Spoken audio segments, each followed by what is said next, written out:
মন চাইলে আমি নিজের লাইফকে ধ্বংস করে ফেললাম।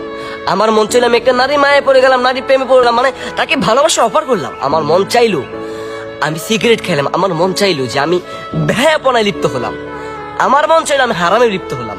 আরে ভাই এ মন আর কতদিন চাইবে ভাই? এ মনটা আর কতদিন চাইবে? এই মন কি জানো? মন আমাদের লাইফের ধ্বংসের পিছনে আমাদের মনের সর্বোচ্চ কারণ। এই নফস আমাদের জীবনকে তেনা তেনা করে দিয়েছে।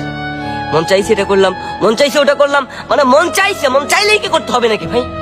ভাই এ হাত জোর করে অনুরোধ করতেছি, হাত জোর করে অনুরোধ করতেছি যে এসব মন চাওয়া বাদ দিন। মন আর কতদিন চাইবে?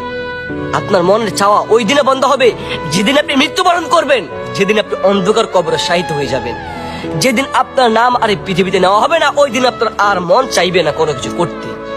ওই দিন শুধু মন চাইবে যে দুনিয়াতে কি করলাম, দুনিয়াতে কি করলাম। ভাই মনটা না, মনটা আমাদের লাইফের ধ্বংসের পিছনে 100 কারণ। এই নফস আমাদের লাইফকে, আমাদের জীবনকে ধ্বংস করে দিচ্ছে।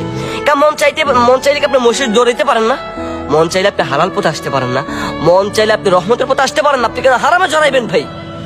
ভাই জানে ছোট ভাই, আমি একটা কথা বলেছি, নিজের এই চেহারার যত্ন যদি নিজে না নেন, অন্য কেউ আমি নিব না।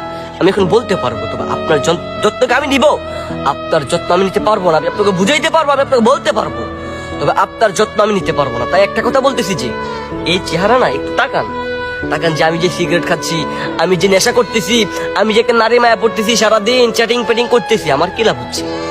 আপনার কি লাভ? আমাকে বুঝেন, আপনার কি লাভ হচ্ছে? সিগারেট খেলে আপনার কি লাভ হয়? মানে খুব ভালো লাগে, টান দিলেন, ছেড়ে দিলেন, মানে দোয়া মুখে গেল, গিলে ফেললেন, বরং এর কারণে আপনার ফুসফুস নষ্ট হয়।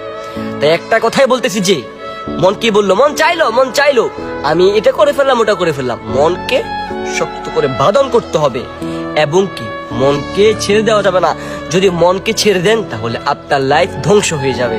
তাই একটা কথা বলতেছি যে আল্লাহ তাআলার উপর ভরসা রাখবেন, এবং কি মন চাইলে যে কোনো কিছু করবেন এমন না। মন চাইলে মসজিদে দৌড়াবেন, এ মনের কথা শুনবেন। মন চাইলে সফলতা দিকে দৌড়াবেন, এই মন চাইলে শুনবেন।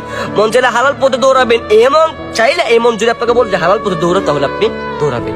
একটা কথাই বললাম যে মনের কথায় উঠবেন আর বসবেন না, একটা কথাই বলে গেলাম।